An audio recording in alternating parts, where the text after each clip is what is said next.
Welcome to Eye on the Illini, folks. This is Mike Cagley, Kedrick Prince, Brad Sturdy. We are entering into the minefield of ranking the Illini coaches. So this should be fun. We doing And we'll, assistant coaches next week? Is that the plan? yeah, but that would even be worse.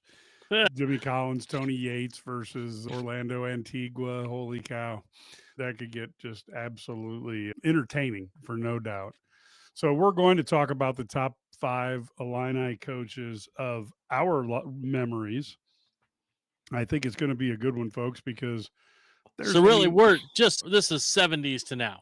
Yes. Late 70s to now. Yeah, because we have to be able to remember it. Sorry, anything prior to Lou Henson. Sorry, Gene Bartow. Yes, Gene Bartow. Wonderful coach. Probably wishes he had stayed at Illinois. But that's what him and Makovic could start a club. Yep. And they could talk about what they wanted to do. Now, Larry Smith wanted to be here tonight, but the man is first world problem. He is on vacation. So good for Larry.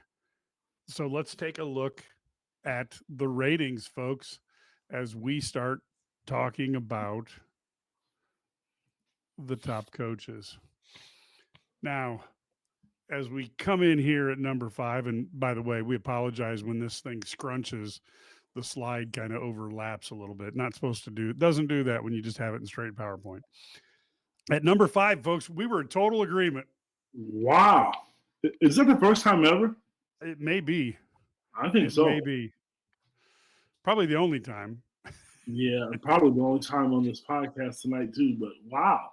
Lon's a good coach. He had 81 wins in 4 years, had a 628 win percentage, got one conference championship in the regular season, and made the NCAA 3 times. In a lot of schools, in a 4-year tenure, that'd be pretty darn good. Yeah, he thought Lon was good at Illinois, but he didn't really, for lack of a better term, didn't really move the needle. Like, he took over a program that Lou Henson left him. That it was a good program, right? It was like a program that had been to the Final Four in '89, but he brought them up to a certain level, and then Bill Self took it to the next level. Now, Lon may have been the guy who's much higher on this. He could have been a guy who stayed there. Now, but Lon never stayed anywhere really. He was it was like 5 years max almost if you look at him. But I would say this, I feel like it was a really good fit. At the timing for him was really good at Illinois, and he did a great job. I thought if you just want to talk about a single season coaching, I thought his 97-98 team that won the Big Ten title was just fantastic. I thought he coached that season was just magnificent. The way he coached them, using them, going to the zone, late shot clock, man-to-man, switch to zone, just to mess with things. I thought it was really effective. Little things like that, tweaking. And so, that's why I have him on this list. And I realize there's only 6 choices. Had he stayed longer, I think he would be higher. For me, I remember when they hired him, following Lou Henson, I think it was going to be tough no matter what. But the big thing was Lon to me. I remember when he got hired, everybody was saying the same thing, whether it be locally or nationally. He's not a great guy with the media. He's not going to give you all the great cliches like Lou and Brad Underwood does right now. But he's just good at coaching. I talked to Corey Bradford this morning, and we were just talking, and then he brought up the fact that Lon is a better recruiter than what people give him credit for, because Illinois wasn't in his top 5 at all. He made that really clear to me, and then he flew on the radar. And then he said, when we do this tonight, got to give credit. The reason that he's such a good shooter is because of Lon. Lon isn't the guy that deserves all the attention, but he's just good. He's just a good X's and O's guy. He pays attention to detail. Could care less about the media attention. If you hear him talk today, he's still that way. I heard him on a radio show 3 weeks ago. He's still the same guy, but he's effective, and he won. I think Mike, you mentioned one. He had 62% winning percentage or something like that, I think. Or let's see here. Yeah, 628. And that's pretty good, man. I thought he deserved a lot of kudos for taking over after a legend, which maybe Lou wasn't a legend nationally, but he certainly was with the Illinois basketball program, and taking over a team that was still recovering from the probation. I think it could have went in a different direction if Lon wasn't as good as he was. So I give him props for that. Overall, just a solid coach who in other schools, other times might be ranked higher, as Brad talked about. Yeah, what has there been like, I don't know, there's 16, 17 coaches that have taken 2 different schools, something like that. I don't remember exactly. He was one of them. So Yep. yeah, he's one of them. And there's another guy on this list who's going to be there too. Yeah, 17 coaches I think have taken 2 different schools to Final Four, and 2 of them are on this list. Yes. Let's go to the next. This is where we started to differentiate a little bit. And Brad, you've got Bruce Weber down at number 4, as do I. Now, Bruce Weber, just for folks, he had 210 wins in his 9 seasons, a 675 win percentage, 2 conference championships, 1 conference tournament championship, 6 NCAA appearances, and 1 Final Four. How does that make him number 4, Brad? I think if you go by 1 year, Bruce Weber had the best year in Illinois basketball history. There's no way you can argue. It's the furthest they've advanced. They went to the national title game. They're ranked number 1 the entire season. I think he had a great run that year. I thought his first couple of years were fantastic. The problem is that you just look at the guys above him. And I know he had the best single season. He also is the only guy that I have on this list who really got actually let go. You know, I mean, 1 retired, 2, the other 3 all moved on. And so that's why I have him a little bit lower. Now, the other thing was it's where you started and where you ended, I think, is part of it. Where you started with the program was an elite program. And it was a competitive program when he left, but it was not at the same level. Like, he didn't keep it at the same level, in my opinion, over his tenure. That's why I have him 4th. I will say this, and we talked about this. This is the hardest thing to do, is judge this, because there are so many different things. We weren't testing like acumen, basketball acumen. Bruce Weber's a fantastic basketball coach. Lon Kruger's a fantastic basketball coach. And I might even put them those 2, I might put them X and O's ahead of the 3 guys above them. But there's more to it than just X's and O's. And I think success matters. Now, Weber was successful at Illinois. There's no way you can do it. And I love Bruce. He's a great guy. We still talk to him. But I just feel like this is where he slots here, because I think that just the beginning to the end and how the program wasn't at the same level. Did you leave it better than you found it, kind of thing? I thought Lon did. I don't know that Bruce did. I think, and the question, did other guys above him, did they bring it out? So that's where I look at it.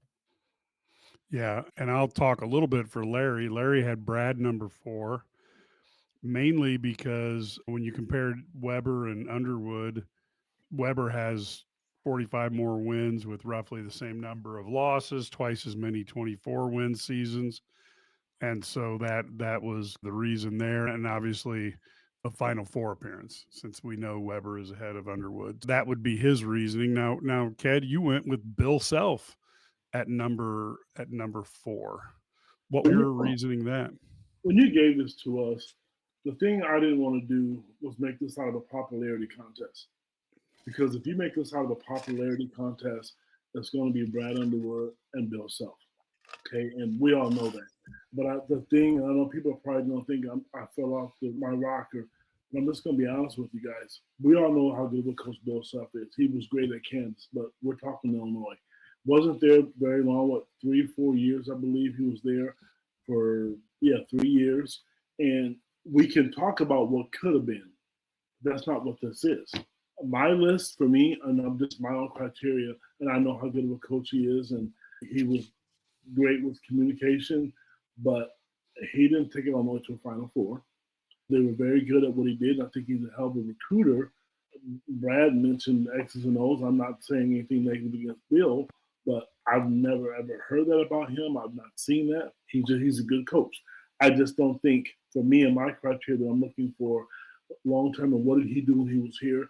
So many people still to this day talk about they want to point blame if we would have hired him and gave him more money. Yeah, it probably would have been more wins. I don't know, but that didn't happen because you had Charlie Villanueva. I remember that kid, and he was coming to Illinois, and then all of a sudden Bill Self left, and then Charlie didn't come. I can't reward a guy in my eyes because of what was supposed to happen but didn't happen. Yeah. Now, I had Weber number for a lot of the reasons Brad did. I was not happy when he was hired as the Illinois coach, not because he was a good man and a good basketball coach. I just never saw him being able to recruit effectively, particularly in Chicago and other large areas. I was proven correct because I think he actually coached the 04-05 team better than Bill Self would have. Although one can debate that the roster might have been better had Bill Self been there. But I thought he did a better job with that roster. But as soon as he didn't have Self's players, the win percentage started to come down because he was amazing. If you take a look at his record after 2 or 3 years, it was just stellar. So Bruce Weber is a great guy. He'd come by and he'd watch my team play AU ball for 3 or 4 minutes and all the kids would be excited. That was such a kind thing to do. Didn't need to do that, but he did. When it comes to the coaches, I think he's a great X's and O's guy. At the Big Ten level, I thought maybe he probably was more of a defensive coordinator. But what a wonderful job he did coming to Illinois. And I would say that year, 04-05 was my second favorite year of Illini basketball, and I'll forever be thankful for what he did to help generate that. So let's go on to number 3. Now, here's where we got a little bit of difference. We have Bill Self with Larry and Brad, and Lou Henson and Brad Underwood on my side. So I'll go with Larry. Larry said he put Bill Self at third because he thought that the accomplishment of going to a Final Four put the number 1 and number 2 guys in those slots because they achieved that high level. Now, I can't necessarily argue with that, although I Can't didn't. argue. I can't argue with it. I didn't use that, but I can't argue with it. So, Brad, why did you have Bill Self at number 3?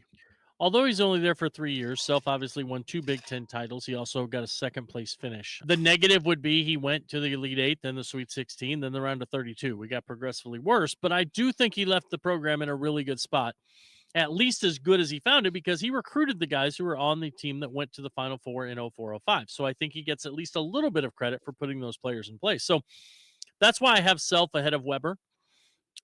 But I could definitely argue that if you say Bruce Weber did better, then I can live with that. I can believe that that's okay. And Larry's logic about what's the highest peak, that's part of this too. And so if you pick the guys who made the Final Four ahead, then so be it. I can see that. Underwood and Self both made the Elite Eight so far. And obviously Underwood's time at Illinois isn't done. But so you could make an argument that the Final Four guys go ahead. My contention is that I thought that Bill Self gets here because of what he did. He's just, for me, the top 2 were maybe just because of what they had to deal with that the other 3 didn't have to deal with from coming back from where the program was. But so I have Self here. He took over a really good program, really talented program from Lon Kruger, a lot of talent returning, and he took him to Elite Eight, and it was a hot thing, and I thought he did a great job, and so that's why I have him at 3. Ked, you had Lou at 3. What was that? What was the motivation there? It was hard to not move him up a little bit to my number 1 and number 2 spots. But when I look at Lou had a rough time when he got there, just with everything. At that time frame when he got to University of Illinois, the recruiting and the negativity, and Jimmy Collins came on and he was able to get the pipeline in Chicago going. At the time, that was a big deal. Now, I don't know. I can't say people really care about it. Those days are behind us. But Lou was really good at what he did. He was a good X's and O's coach, better than what people give him credit for. He knew no matter what, he's going to be on everybody's list because he's an all-time winningest coach. I can honestly tell you, his relationship with his players, the guys that play for him, you can listen to Doug Allenberger, Bruce Douglas, Derek Harper, all the guys Kenny Battle that played for him. They don't have anything negative to say about Bruce Weber. And I don't want to say cussing matters, but it's funny, especially when you hear Kenny Battle talk about him. because Bruce was just a professional guy, never cussed at the players. And I remember, in one of my You mean first Lou, right? yeah, I'm sorry, yeah, Lou. When You threw me a curveball there. I'm sorry. When I remember talking to Ed Hightower once. I interviewed him once, and he said he was by far, he was the hardest coach to ever give a technical foul to, because he just, even when he got mad, it was professional, if that makes any sense. And the coaches tend to listen to him because of the way he talked to people and the way he treated his players. So to me, and he came at a bad time. I knew people got stagnant and people were tired of him, but he resurrected the program. And if you really think about it, the '89 team, which we can all argue about which is the best team of all time, he was the guy that I think personally, the reason Illinois basketball's history is considered a high-profile basketball school is because of Lou. I really do. Sorry about butchering that name, fellas. I see all these names up here. Sorry about that. But anyway, I just think Lou he's just good at what he did. And the thing is, I'll leave it with this. He was never bigger than his job. I remember, do you guys remember Jerry G as a basketball player? One night I was upset and I called in and I was just Mr. Negative about Jerry G on the call-in show. And when you call in, your number was there. And I got done and my wife at the time was like, Kevin, who hits us on the phone? I'm like, whatever. She said, no, Lou Henson's on the phone. And when I picked up the phone, it was really him. And he agreed with everything I said about Jerry. He had no business to call me. But that's just the type of guy he was. That's the reason that his players treated him the way he did. So I just think he's a first-class guy, and he was good for the program. And so just reach out to fans. He was never bigger than the game. Yeah, I think his daughter cheered. So he came to one of the basketball games at Muhammad, and certainly he was not there to watch the talent on the court. I can tell you that much. Yeah, it had to be the daughter because there was nothing worth watching. In fact, as soon as I got pulled out of a game, I'd go to coach. I'd be like, look at that guy who replaced me. I'd be like, oh, look at that. He screwed this up. He screwed that up. Because the worst thing would be to sit there and have to watch it. At least if I was out playing, I was entertained. Yeah, exactly. So I had Underwood number 3. It was really hard between number 3 and number 2. I've got my reasons, which I'll talk about. But I think the thing that Underwood did, I don't think people really understand how bad Illinois' basketball program, how bad a shape it was that Brad Underwood took over. And you could talk about, it was this or that. It was bad. Now maybe Northwestern or a Rutgers fan would say, no, it wasn't bad, but an Illinois fan would say it was bad. Now, and that was also pre-transfer portal era. So yes, it took time to build a program. You couldn't just take transfers. Yes. And so he took a couple years of lumps that if he had waited 2 years later to come to Illinois, he wouldn't have taken those lumps. He would have just got a team out there right away and not had to worry about it. I think Brad's numbers are artificially low, although still he's at a 620 clip with 165 wins, 1 conference championship in the regular season, 2 tournament championships, and 5 trips to the NCAA. And it should be 6 because of the COVID year. So that was a hard one. So let's take a look then at number 2. And Brad Underwood, Bruce Weber, Brad Underwood, and I had Bill Self. So I'm going to go with Larry, then we'll switch to Brad. But Larry's basically, as I said, number 1 and number 2 was based on the fact of the accomplishments of getting a team all the way to the Final Four, which is obviously a huge task that is not to be underestimated.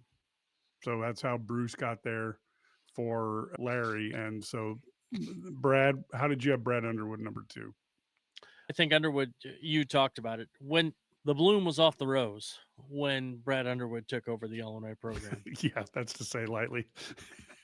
But this is one of those things, what he's been able to do to turn this program around, make it a household name, a consistent top 20 program, sometimes higher. He's had high seeds, Elite Eights, Big Ten titles, Big Ten tournament titles. I think he's brought in NBA players. But at the same time, I really feel like that Brad has this program on the precipice of consistent greatness as well. I really do. I think he understands how to put together a roster.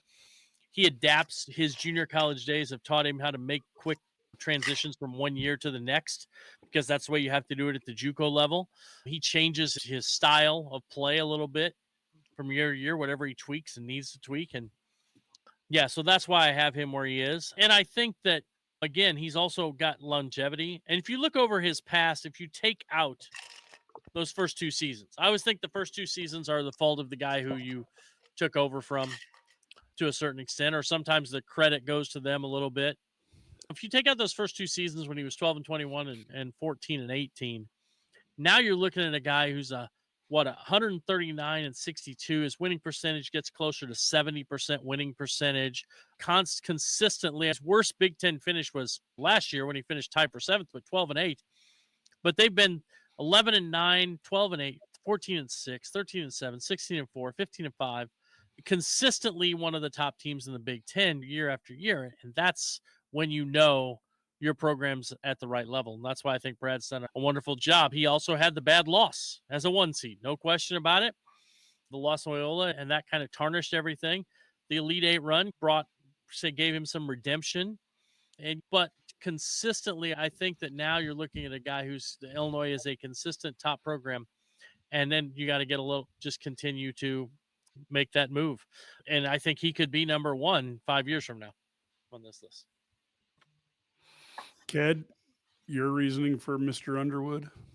This is not a knock to any of the players that played before Bill Self got hired, but the program was trash. It was bad. It was really bad. From recruiting, from the fans being enthused. Brad had a tough job. He had a tough job, and I don't want to underestimate the junior college part, because I've said it on podcasts, I've wrote about it for all the companies I work for. The thing I love about Brad, and at his age, he is not stubborn. He will adapt to everything. People consider coaches as educators. And in teaching, if you stay stagnant, you get behind. Brad is always 1 step ahead of everybody.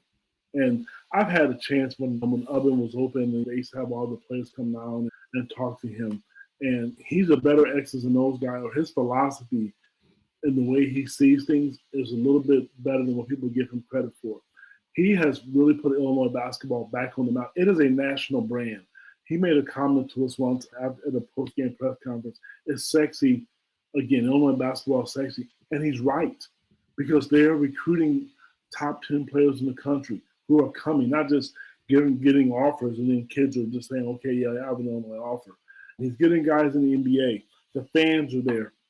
He's engaged with the fans. When he comes out before a game and the way he applauds the Orange Crush and his initial press conference, he wants to be there. He talked about his Brian Cook jersey and all that stuff. Brad is a good guy. I think we talk about adapting. When he first came there, he was a raw, tough guy. He's adapted to that. It's all different. And Illinois basketball, to me right now, is good because of him right now, because it was going nowhere and going nowhere fast. When you look at things on social media, they talk about top coaches or whatever. Who would you rather play for? Underwood on that list now. That's what I mean by, and he's winning. And that final 8 run was great. And to be honest with you guys, if you think about it, UConn won it all. We all know that. And that was a buzzsaw that they ran into. That was a team that had a chance to either get to the national championship game or win it all. That was a really great roster that he assembled. So you can't take your hat off to Brad. People can get mad at him, and because they've had bad losses. Every coach has had a bad loss. You can go up and down this list. They've all had them. Yeah, I laughed because in his second year, I was leaving the State Farm Center and a couple of white hairs were talking like, I really miss Coach Weber. He just didn't yell as much. And I'm like, this will be fine. This will be fine. And they're like, oh, we should have kept Coach Weber. I'm like, we'll be okay. Don't worry about it. And so that was funny to me. Now, I had Bill Self at number 2 for a couple reasons. One is the 765 win percentage. Granted, he had it. There was no doubt he took over a team that was stacked, but he kept it stacked. And it's not, people underestimate how hard it is to take over a good situation and not muck it up. We've seen so many times when somebody takes over something and then, ooh, that didn't work out so good. And I remember walking in the third year, walking into the State Farm Center, and it was like, soak it in, because you knew by that time that Gunther was going to try to underpay Self again, and he'd be leaving. And I remember telling my dad, I'm like, man, we have to appreciate this, because how long will it be till Illinois basketball is this good again? And that was in the middle of a really great streak.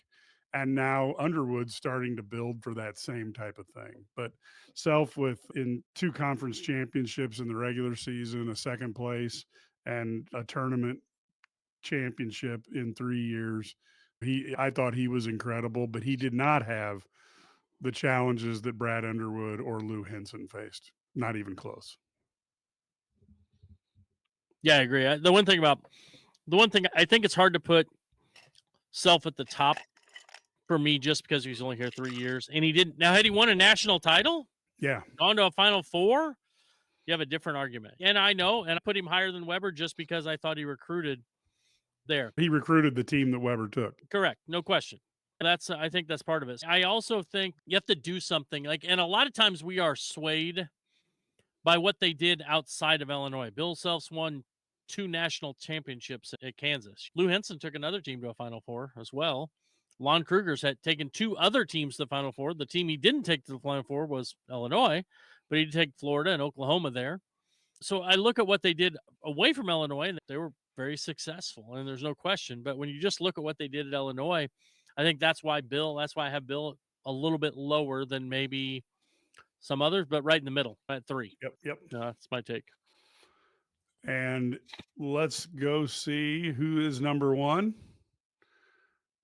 And Ked, you're going to get Paul H. all mad at you. That's okay. Because you got Bruce Weber number 1, and Paul H. doesn't want him number 5. Let me go first this time. Is that okay? So listen, this is not about who you like. If he was your homie, you went to Starbucks with him or Walmart, whatever. Here's the deal. Well, I'm not delusional. I'm sorry, Paul. He didn't recruit the players. They were 27-0. 27-0. He is the only coach, I'm delusional. Help me with this. Tell me another coach on this list at Illinois that was in the national championship game, because I'll hang up and listen. I think he's 29-0, kid. 29. 29-0. Tell me, I'm looking at Brad Underwood, Bill Self, Henson. Who was in the national championship game? Who was coaching them? Bruce Weber. It's not about, we understand how it fizzled down the end. I get that. I really and truly get that. But whether you like him or not, that's beside the point. He had arguably the best season, one of the best seasons. They finished 37-2. Is that what it was? Something like that. Great. Argue with them all you want. I understand it.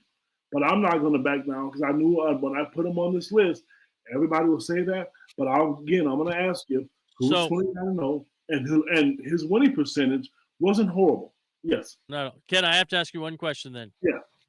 If we're putting Bruce Weber at 1 because of 37-2 in 2005, how is Underwood ahead of Henson if Henson's the only other guy who's been to a Final Four? Because of great question. Brad Underwood took over a program to me that was dead. And I know Lou Henson did the same thing. Don't get me wrong. And I should have mentioned this earlier when we talked about Brad Underwood. We all get the same emails. And I remember for the last 3 years, the University of Illinois has sent out so many emails that this is the first time under Brad Underwood. He has broken so many records that if you go back and read our stuff or look on social media, Brad has done a lot of things that hasn't been done in Illinois basketball in a very long time. That's how I'm justifying that. So to me, and I understand Lou came on. I said that when I mentioned Lou Henson to begin with, he also resurrected the program. I understand that. And I knew Bruce was going to be a popular guy. This sounds really mean. I don't really care, because I remember that season. We can all argue who was the best team, 05, 89. That's debatable to me. Every coach comes in, there's always going to be players that are left over.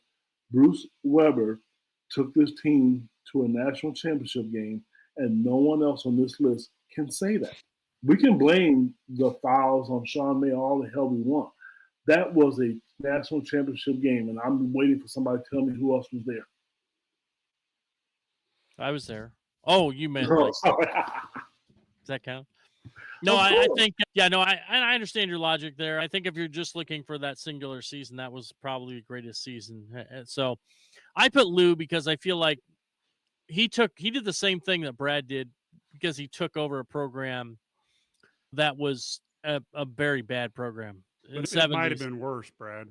I agree. The I'm not arguing. the racial component that was being accused. The slush fund, all the stuff that had been going on there Deion Thomas. historically. And I thought Lou was also in a time period. The other side of this that I would throw in there, I look at who Lou coached against in Bobby Knight and Gene Keady. And you look at go through at Michigan State. What's Johnny the Orr. Judd Heathcote, Johnny Orr? You talk about these guys. These guys won multiple. Bobby Knight won 3 national titles, right? So it was the Big Ten was so good back then. I think it was the best basketball conference. Maybe you could say the Pac-12 with UCLA because they're UCLA, and then the Big East came up with St. John's, Georgetown, Villanova there. But I thought the Big Ten was consistently the best conference during that time period that Lou had to go against all those teams. Now, it was only 10 teams, and still Northwestern was bad, Wisconsin was bad, etc. But at the same time, I feel like that was such a high-level conference, and you played every team 2 times. You had home and home. You played 18 conference game. You had to play at Indiana and play Indiana at home. You had to play at Purdue, had to play Purdue at home, at Michigan, etc. Ohio State had historically had some good stuff, and he was also there during the era of was that the Jimmy Jackson stuff, right? With Yeah. the era. So I just thought it was a difficult time to win, but I thought Illinois was consistently good. Iowa was good back then. Remember? Yeah. Iowa Minnesota. was good. Yeah, Minnesota had some good teams. Yeah, So yeah, Jim Dutcher had a lot of guys up there.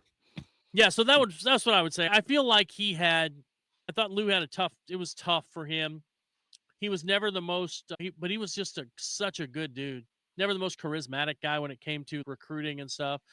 But I feel like Lou did a great job bringing this program back from the kind of and made it relevant. The 80s, you remember the slogan, the 80s belonged to the Illini. It wasn't just football. That basketball, he got screwed at Kentucky in the Elite Eight the year. They got totally screwed. So who knows? Maybe that's different. They're an offensive rebound away from our defensive rebound away from maybe the national championship in '89. And how do we look at this list then? Now, then it's a no-brainer, right? If they win that game and win the national title, it's probably a no-brainer, and everything's different. And I don't know. That's why I have Lou 1. My hope is that over the next 5 years, this list changes, and that Brad Underwood becomes number 1 for us. That would mean that he probably did something pretty good. You know what, too, Brad? I want to mention this, and if you go back, we're all the same age.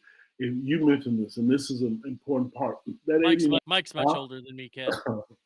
That 89 year, 90, that was the deepest the Big Ten I think has ever been. Kenny Battle brought it up to me once. You look at all the guys from Michigan, Indiana, Illinois that went to the NBA. 4 of those guys on the Illinois roster got drafted.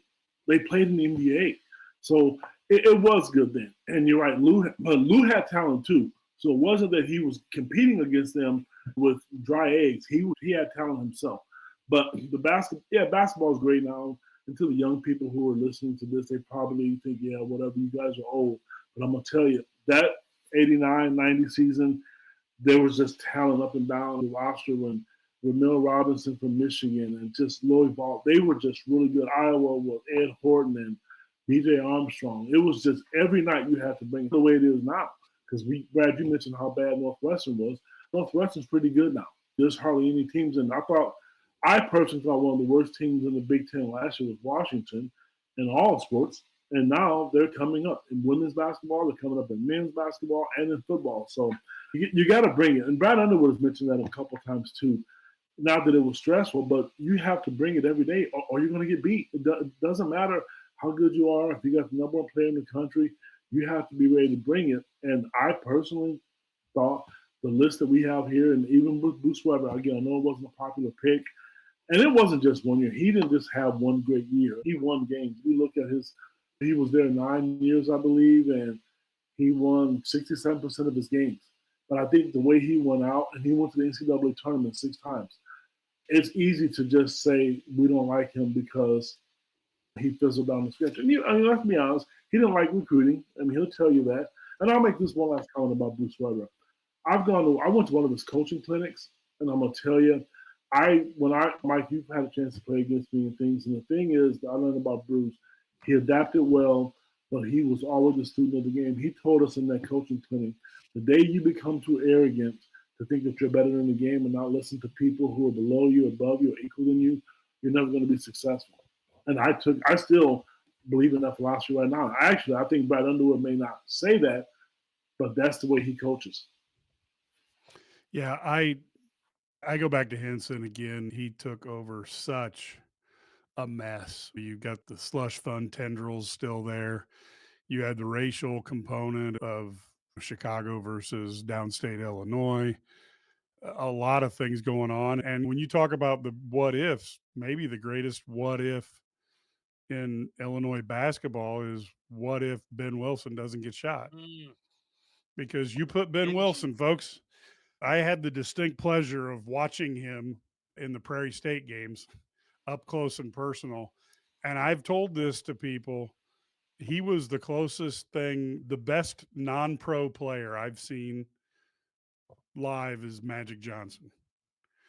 And he was not far behind Magic Johnson as going into his senior year of high school.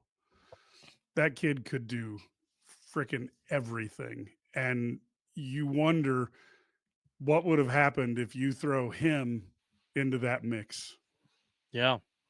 And that was the era when people stayed in college for 3 years. 3 years. 2 years for sure. My junior year in high school, state tournament, that's who we played, Simeon. And I'll never forget, this is a true story. You shut him out. Yeah. The guy who gave the scouting report was just ripping them. They couldn't shoot free throws.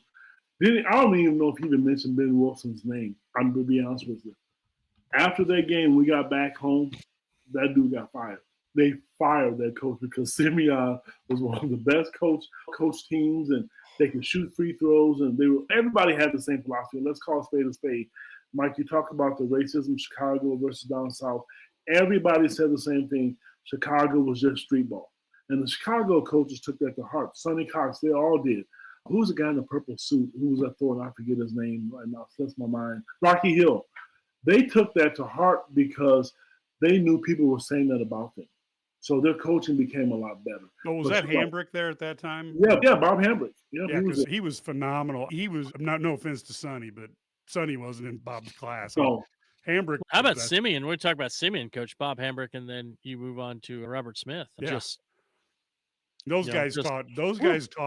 I mean, I got to be honest with you. Those guys guarded. They guarded the hell out of either one of those guys could have been brought up to the college level and it changed a team instantaneously the way they taught their guys to play man-to-man defense. Oh, you just felt sorry for teams. It's sort of Wayne McClain at Peoria. Yeah. Marcus has told us that. Marcus has told us that he may have been tougher than the coaches he had in college because truthfully, Wayne was tough. And that was a good run for Peoria at the time, and because everything was coming up through Chicago. Yeah, and now Paul's going to make us go through memory lane of crappy losses. Yeah, it's all relative. But you know what? We can throw Bucknell and Bradley in there for Bill Self, too. People have bad or Notre Dame. Everybody has bad losses. You're putting yourself in consistently in there, and you lose an 8-9, a 7-10 game. Whatever. Well, the killer for Illinois was the two moments where you needed a little bit of luck. They were at Kentucky, and Lowell Hamilton tweaked the night before, and then the third time would have been the fact that the referee was blind when James Augustine got ran over twice. Yeah, there's no question. Those are 3 chances that they were a national title contender. Yep. Those 3 years, and they really were. But they didn't get any breaks. You have to get some breaks to win. They never got a break. Yep. If one year they get a little lucky, get a little hot, Luther Head makes that shot. And one of those threes, they're wide, great looks. And those are shots he makes all the time, or whatever you want to say. Or the official doesn't call. And we're not even talking about the other big one, Brad. What if Bruce Pearl doesn't doctor a tape and guys like Quanzo Martin, Shaq, Juwan Howard. Yes. Juwan Howard would have. He said he would have been at Illinois if it wasn't for the probation. Alfonso too. LaFonso Ellis. All of a sudden, Illinois probably wins a national title. And you know what makes me annoyed is you get like a total blah. Jim Boeheim gets to win a national title, and a guy who could coach circles around him was Lou Henson, and he never got it because of Bruce Pearl. Yeah. You know what? Let me ask you guys, if you go back, I'm glad Paul put that on there. Can you? Now, I'm not the host of this podcast, obviously, but what is the one loss that disturbs you guys the most? Regardless of the year. Austin P. Austin P for me. What about you, Brad? Oh, I think everything that happens for me is about winning a national championship. Okay. The rest of it doesn't matter. So it's the North Carolina loss. To me, that's it. Or you could say the Michigan loss. I mean, those would be the two because they're Kentucky. Or the Kentucky, because they were legit national title contenders. All the other stuff, I don't think any of those teams were winning the national title. Even in 2001, the Arizona 2001, you're right. Like it's called 4 billion fouls, and all the Illinois players fouled out because Lute Olson got in the officials' heads with all of his pregame stuff. You're right. They got screwed. But at the same time, I would say this. I don't think that team was going to beat Duke. Arizona didn't beat Duke. I don't think Illinois would have beat Duke that year. And so I think that the other three are the three that hurt me. Now, I was young enough to Kentucky that I thought Illinois was going to be in the national title every year chase all the time. But 89 and 05, man, I was invested. And I was like, this team's going to win the national title. They were media darlings. They were all the time. That's all they talked about. They were hyped. Yeah, Dickie V in 89 and 05. They were constantly there. And they were the number one team the entire year after they dismantled Wake Forest at home. You have John Wooden singing their praises in 05.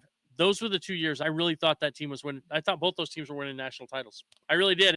They didn't. And so those losses stung for me. You know what? You mentioned luck.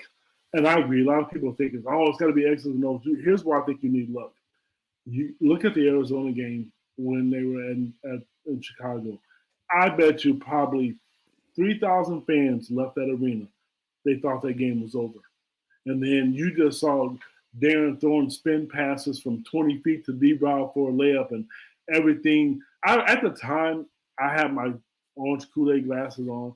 People were saying, "Kendrick, those are fouls." Some of them were, but the momentum was going to their favor. And but my point is, you have to have luck.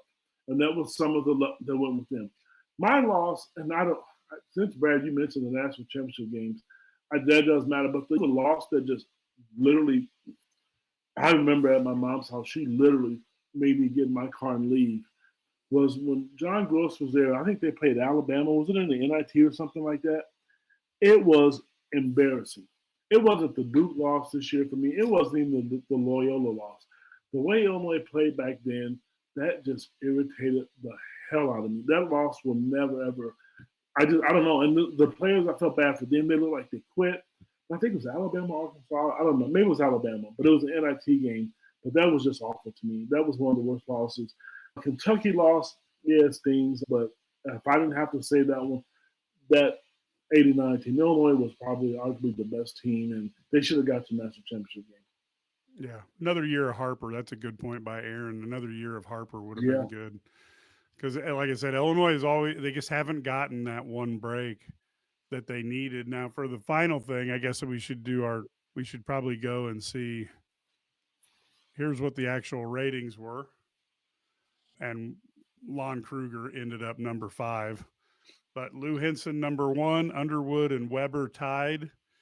Bill Self at 4, and Lon Kruger, number 5.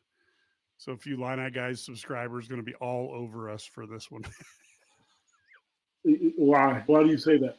Because they're going to want Self higher and Weber lower. Yeah, but that's why I said to you, and I'm still waiting for someone. And it wasn't just 1 year. Bruce Weber was there 9 years. Like I said to you, they were 29 and 0.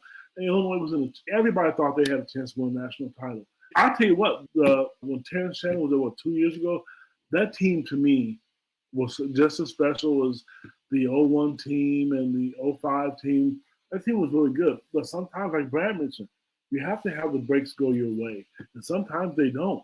Illinois had a great season. If you would have told me that somebody would have put on a 30-0 run against them, I would have hung the phone up and never talked to you again. But it happened. It's just luck. The thing I will say about Brad Underwood, and I'm impressed that he's a number 2, because we can all justify the fact that Lou and Brad took over programs that were just in bad shape. And Coach Underwood, and I'll say the same thing about Brett Bielema. This is like their dream job. And as covering the school, and if you're a fan, that's what you want. Brad has gone through hell with fans getting pissed off at him. He's just doing his thing, and I'll tip my hat to the guy. He's just doing, and he's winning. Okay, he got worse. Okay, 9 years, Paul, and I'm going to ask you again. We look at Bruce Weber's winning percentages.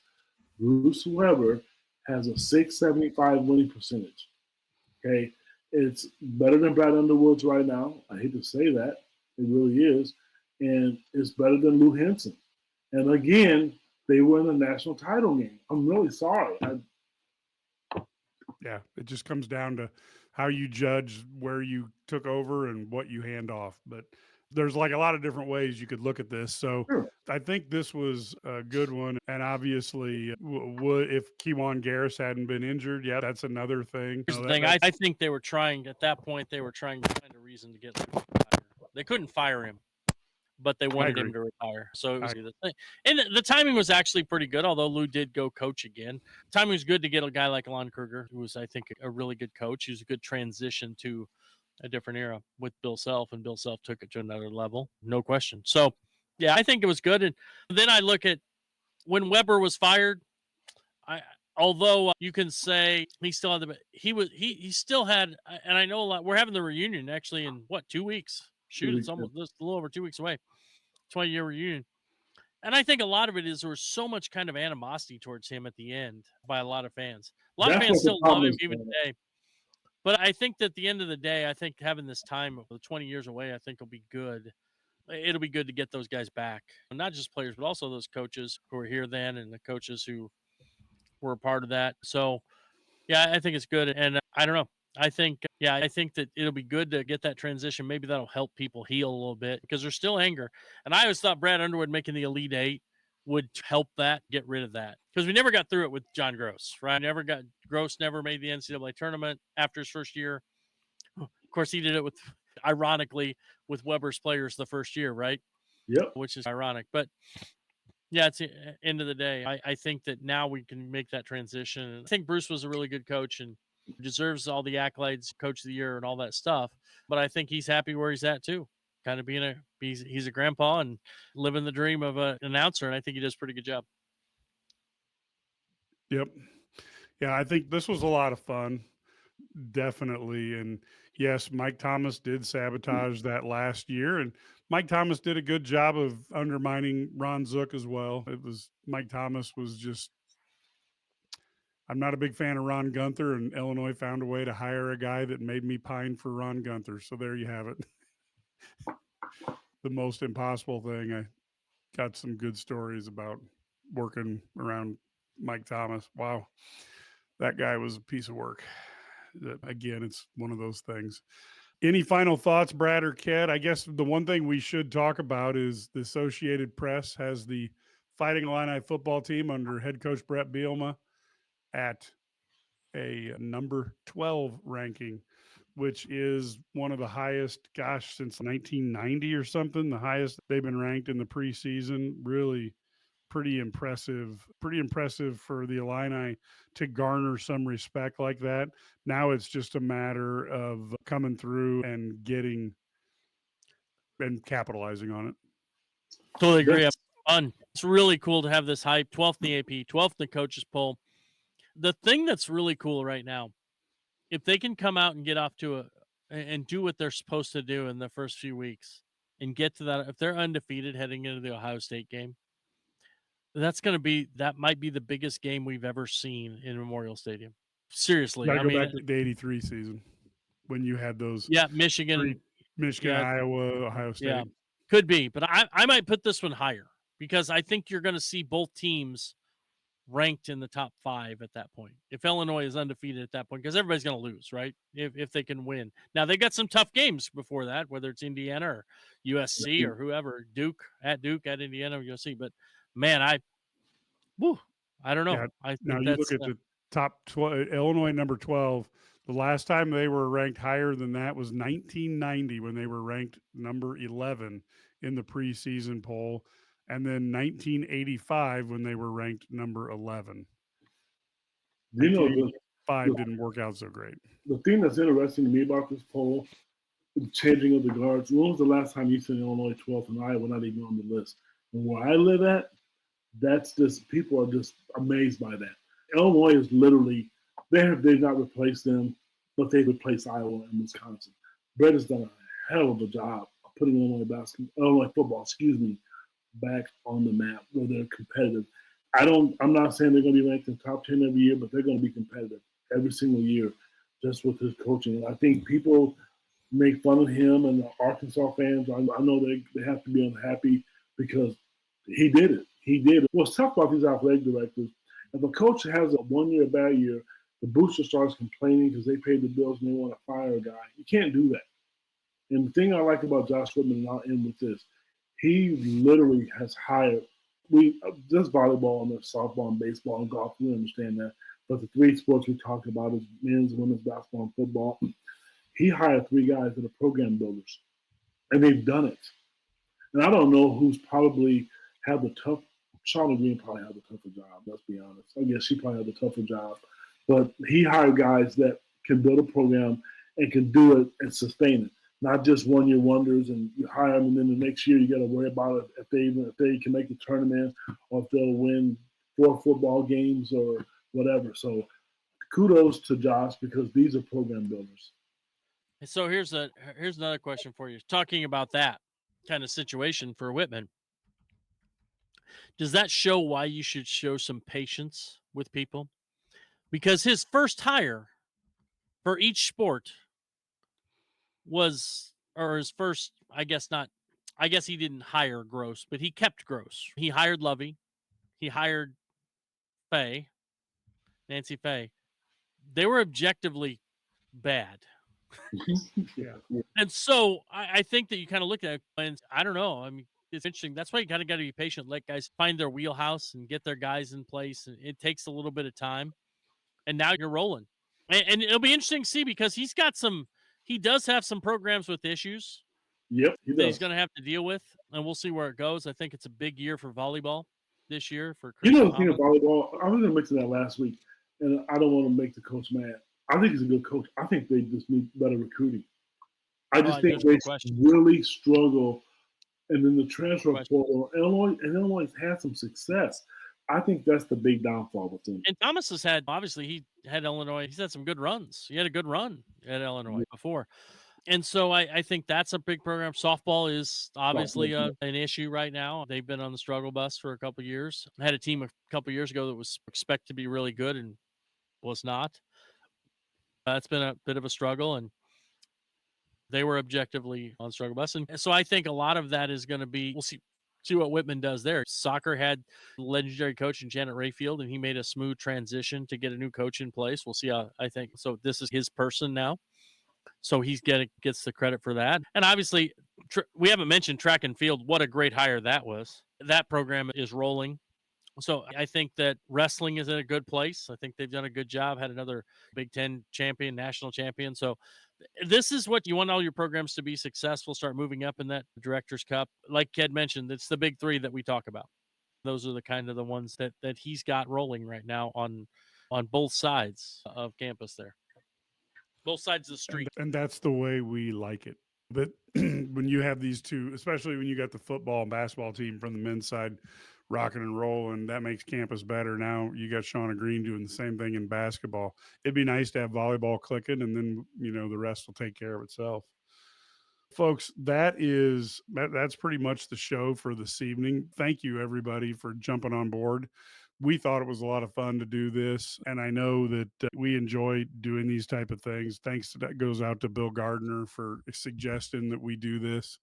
So if you guys are annoyed, Brad and Ked, for having to do this, and then Coach Underwood's going to corral you, you can use Bill's name as the reason why that we had to do this. But we'll be working on some other things as well like this as we start doing that. And of course, pretty quick, we're going to get into our normal thing where we do our Monday night show where we talk to somebody from the press from another football team Then we'll have our halftime live and our post-game live after the Illini football games. We really cannot wait. And the top 5 teams next, Mr. LeBlatz, that also would be a fun argument-filled podcast that we could. We have to have Marcus Griffin and D Brown and who else? Kenny Battle. Kenny Battle on there. We got to have those. We can't 3 afford guys Kenny. on there. We may need to get Bardo because we can't afford Kenny. You know what, though? It would be a really good idea. It really would be. Maybe we can get Nick to come on. Yeah, we'll get those guys to come on and argue. Those 3 teams, that'd be just a blast. We don't even have to rank them. Just let them argue. Yeah, we saw that at the Illini post-golf outing. That was fun. I just was being sarcastic. Go back and forth. I was being sarcastic, and I opened up a can of worms, and Marcus literally texted Sergio because what we were saying, and he came over. I was trash talking like no other, but it worked. It's whatever. Forrest asked about why don't they ever take a trip overseas. It's because all the recruits are already there.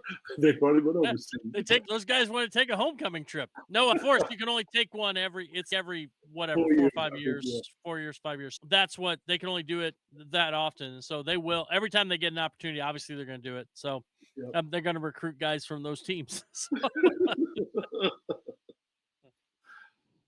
Perfect, folks. We've gotten a little bit of programming set up and ready to go.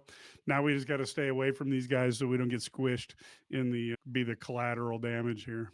But folks, we will certainly be back. We might have a show later this week, but we certainly appreciate you dropping in and seeing us. Until next time, folks, go Illini.